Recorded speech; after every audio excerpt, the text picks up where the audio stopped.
It's time to dive into worlds unknown. And by unknown, I mean not funded yet. For our Kickstarter Pickstarters for the week of October 8th, 2018.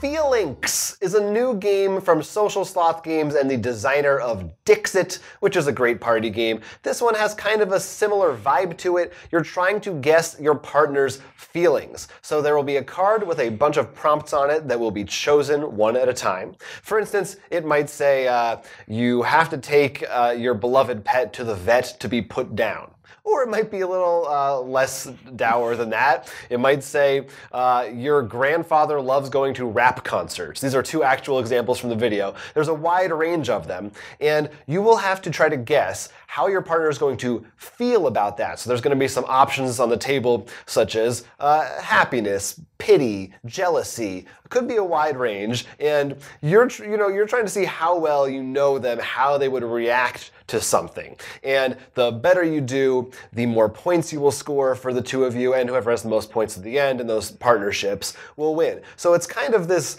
kind of like a newlyweds game style thing where you're seeing how well you can read each other. Is that the game when like you hold up the signs? Yeah. But I do think one of the cards that should be in there, you know, it's like you're saying like happy, sad. One should be too close to home.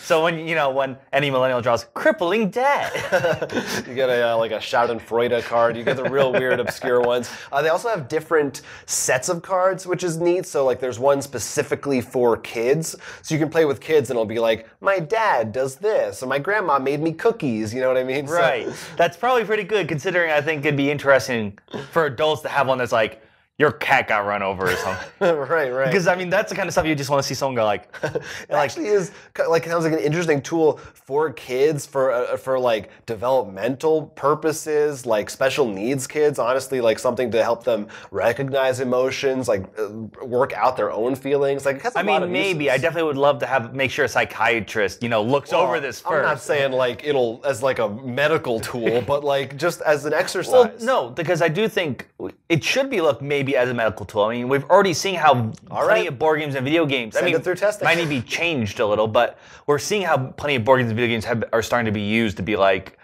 I mean, there's plenty of stories you can look out there. The first one comes to mind is an old one, but it was a guy who like had brain surgery. He was actually using Destiny to help like reconnect and like just be able to interact with the world. It always comes back to Destiny it with does. you.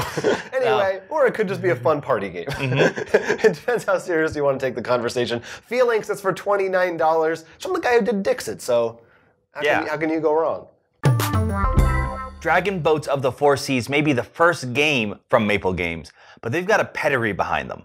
Maple Games is actually headed by two people, Daryl Andrews, who has a huge resume you can check on Board Game Geek, but he's worked on some very fun games, including Sagrada, and Peter Walken, who's an artist who's done art for a lot of games, including some of our favorites, Dead of Winter and Dinosaur Island. The game itself is sort of a weird mix of bidding, worker placement, and also area control, in which you start off bidding in the game with some tokens, and you have to pay if more people are on that space, but you get first dibs. Then, with the resources, you might be able to get onto the boats, hence Dragon Boats. But certain boats require certain payment, an offering, to get onto these boats. And you don't just simply put your guy on the boat, you actually choose what place, because if you choose the middle spot, you only have to pay one resource. So that's pretty nice. You choose the first spot, you're first off the boat, meaning first pick on where the boat lands. But if you're last, you choose where the boat lands. So even if someone goes first, you can be like, yeah, we're not going to the island you wanted to go to. So once you get on the boats and the boats leave, you actually will go on to one of these four major areas, which have resources, in which your meeples will go on and either collect these little sort of sets, which will is then a set collection points. But if you collect a lot of meeples next to each other, it's area control in which you can get more bonus points. So it's all these crazy mechanisms all blended together. A lot going on. Yeah. And the other thing is, though, is they took one of them. We've played plenty of worker placement games. Oh, yeah. And, usually having more workers is better. Mm-hmm. Generally. So their main workers is for the bidding, because that's how you get a lot of resources.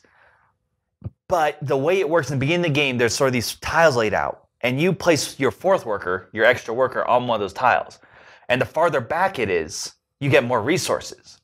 But if you put it at the end where it gives you a lot of resources, you may not get your fourth worker to at the end of the game.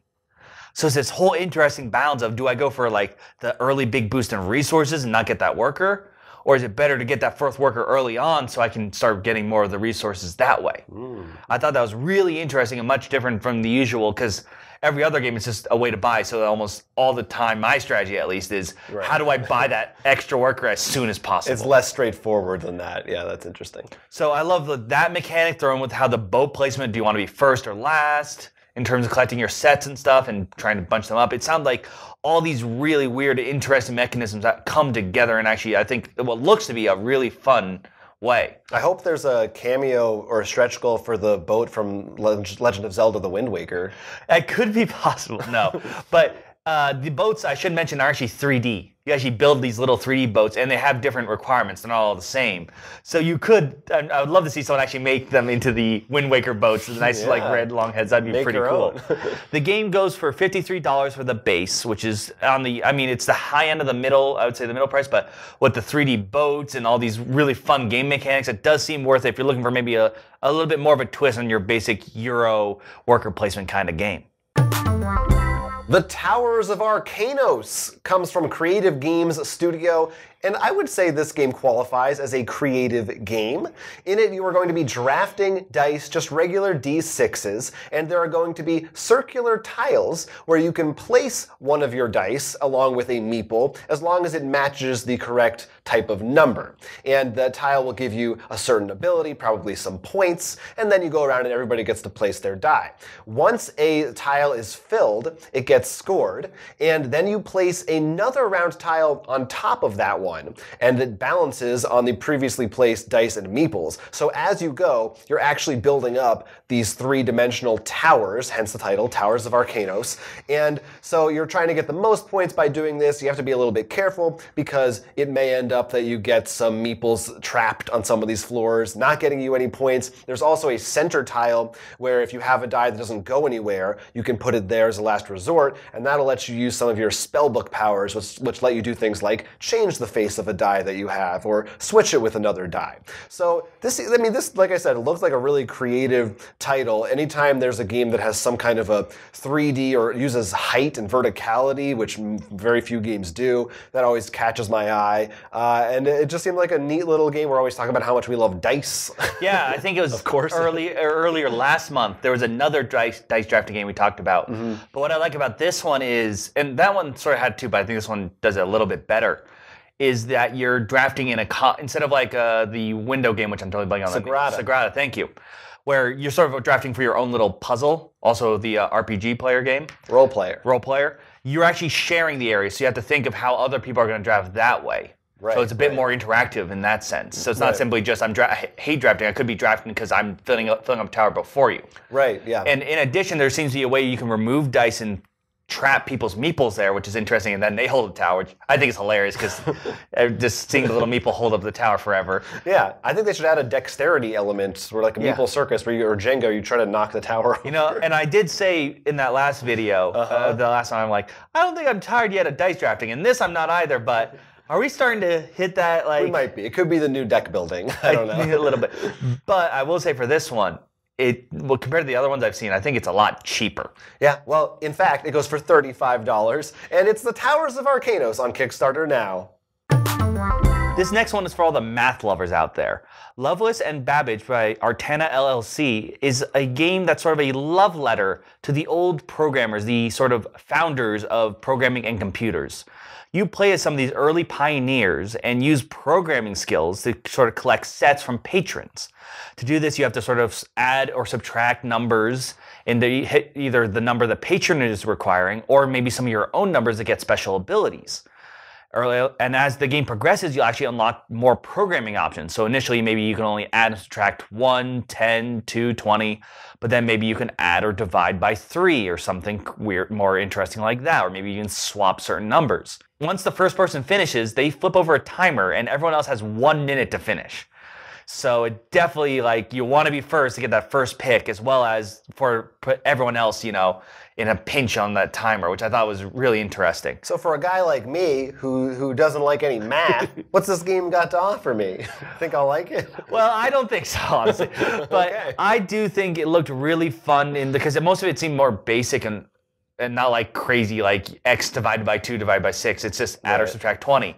Feels more like when you're playing those old like Nintendo DS games, you know, and like Brain Age. Brain Age, Brain yes. training, yeah. Like those kinds of stuff. And because you're trying to hit all these points, you decide, oh, is it worth it enough? No, I think, if I had 20, I can do it. And you just find just enough to make all the points to get there.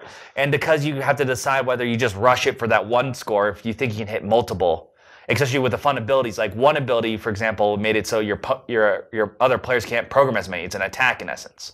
So they have to I only have 4 steps instead of 5 to hit the number I want to hit. So I did think, and the other big thing is it's $20. You know, for $20, that's pretty good price for a game.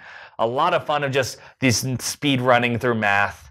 Maybe not the greatest gift for the high-level mathematicians because I've been told they're terrible at basic addition. But I do think that this is perfect for anyone who does remind me of those old speed numbers too, of like in like third and fourth grade. Yeah. At the end of class, like. But actually with a game attached.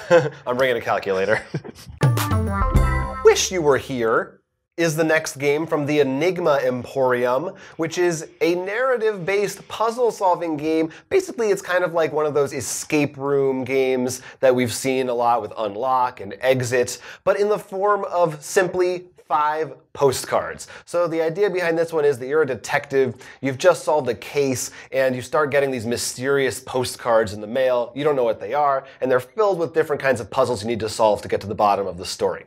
This game is going to come immediately with all 5 postcards. It's not like some kind of a subscription thing where you actually wait month to month. You get all 5 right away, and you get to look through them, and they have different kinds of crazy puzzles. We were just talking about doing math in the last one, and from the looks, this is going to be that same sort of thing where they've suggested links where you can actually find common ciphers, different codes. You're going to be trying to do stuff like that. Definitely more on the abstract, Professor Layton maybe kind of puzzle solving for an escape room to get to the bottom of the mystery. If you look in the updates section of the Kickstarter page for this, he's actually been posting some example puzzles, not from the game, but separately, just for people to solve and have fun. So if you want an idea of the kind of puzzles that are going to be in there, that's a good place to look. So if I want to feel stupid, that's where I should look. Exactly. And it's so well successfully funded, he's had a stretch goal for a 6th and final postcard, which I think they're pretty much going to hit. So you get an extra postcard in there that's going to be free for everybody. It only goes for $12. I mean, that's probably why it's so well funded. It's literally 5 postcards. So I think if you have any kind of interest in these kinds of games, like I'm going to back it just because the worst thing is I lost $12 on 5 postcards. The other thing that's cool about it is similar to Detective, which we've been playing lately, is it does use real-world information, so you can actually Google stuff to try to solve puzzles. And important note for some of these games, you don't rip anything up. So when you're finished with these cards, you can give them to someone else. You can mail them. You can mail it to someone else, yeah. So it just seems like pretty neat, and it has pretty good reviews. So if you like these kinds of puzzle games, check out Wish You Were Here. Sandy Peterson is back, and this time he's bringing his Cthulhu Mythos to the Dungeons & Dragons 5th edition. He's actually done a previous book before. He did it for Pathfinder, and that's almost sold out. This is actually already pretty much done. Probably going to be printed and sent out as soon as the campaign ends.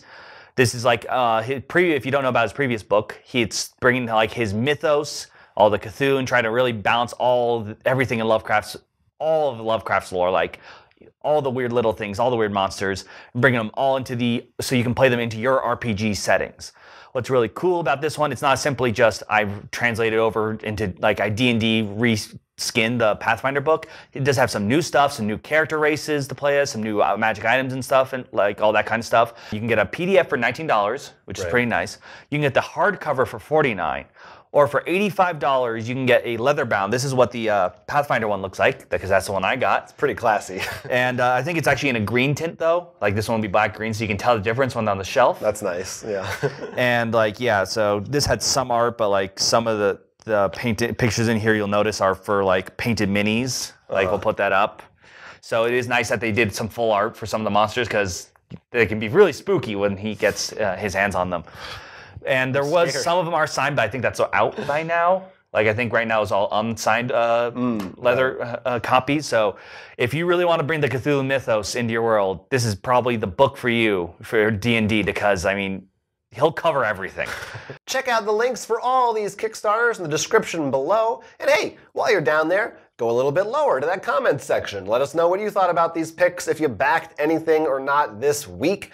There were also a couple of relaunches that we've had previously as picks. Mezzo, which was just recently we talked about, and Crime Writers, which was from earlier this year in February, which I almost picked again because I forgot that you picked it already back in February. So look for all of those.